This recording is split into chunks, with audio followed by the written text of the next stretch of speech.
ಕೊನೆಯದಾಗಿ ಮೀನರಾಶಿಯ ವಾರದ ಭವಿಷ್ಯವನ್ನು ನೋಡೋದಾದ್ರೆ ಪೂರ್ವಾಭಾದ್ರ ನಕ್ಷತ್ರದ 4ನೇ ಚರಣ, ಉತ್ತರಾಭಾದ್ರ ಹಾಗೂ ರೇವತಿ ನಕ್ಷತ್ರ ಮೀನರಾಶಿ. ಮೀನರಾಶಿ ಅಧಿಪತಿಯಾಗಿರ್ತಕ್ಕಂಥವನು ಗುರು. ಗುರುವಿನ ಬಲ ತುಂಬ ಚೆನ್ನಾಗಿದೆ. ಮಾಡುವಂತಹ ಕೆಲಸದಲ್ಲಿ ಯಶಸ್ಸು ಜಯ ಸಿಗತ್ತೆ. ಅದು ನಿಮ್ಮನ್ನು ಅರ್ಥೈಸಿಕೊಳ್ಳೋಕ್ಕಾಗೋದಿಲ್ಲ.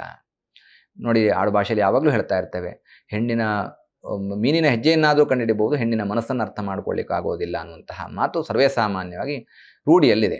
ಹಾಗಾಗಿ ಮೀನರಾಶಿಯನ್ನು ಅರ್ಥೈಸಿಕೊಳ್ಳೋದು ಬಹಳ ಕಷ್ಟ. ಮೂಡ್ ಸ್ವಿಂಗ್ ಆಗ್ತಾ ಇರುತ್ತೆ.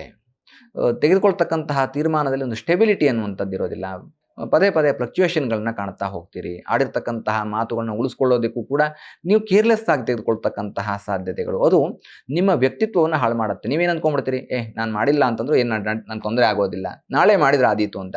ಆದರೆ ಅದು ದೊಡ್ಡ ಕೆಲಸ ಅಲ್ಲದೇ ಇರಬಹುದು. ಆದರೆ ನೀವು ಮಾಡ್ತಕ್ಕಂತಹ ಕೇರ್ಲೆಸ್ ಚಿಕ್ಕ ಚಿಕ್ಕ ವಿಚಾರಗಳು ಇದು ನಿಮ್ಮ ವ್ಯಕ್ತಿತ್ವವನ್ನು ತೀರ್ಮಾನ ಮಾಡುವಂತಹ ಮಟ್ಟಕ್ಕೆ ಈ ವಾರ ನಿಮಗೆ ಫಲವನ್ನು ನೀಡುವಂತಹ ಸಾಧ್ಯತೆಗಳಿದೆ. ಅದರ್ವೈಸ್ ಗುರುಬಲ ತುಂಬ ಚೆನ್ನಾಗಿರ್ತಕ್ಕಂಥದ್ರಿಂದ ತೆಗೆದುಕೊಳ್ತಕ್ಕಂತಹ ತೀರ್ಮಾನಗಳಲ್ಲಿ ಜಯವಾಗಲಿ ಅಂತ ಗುರು ನರಸಿಂಹನ ಪ್ರಾರ್ಥನೆಯನ್ನು ಮಾಡಿಕೊಳ್ಳಿ, ಉತ್ತಮವಾದಂತಹ ಫಲ ಸಿಗತ್ತೆ.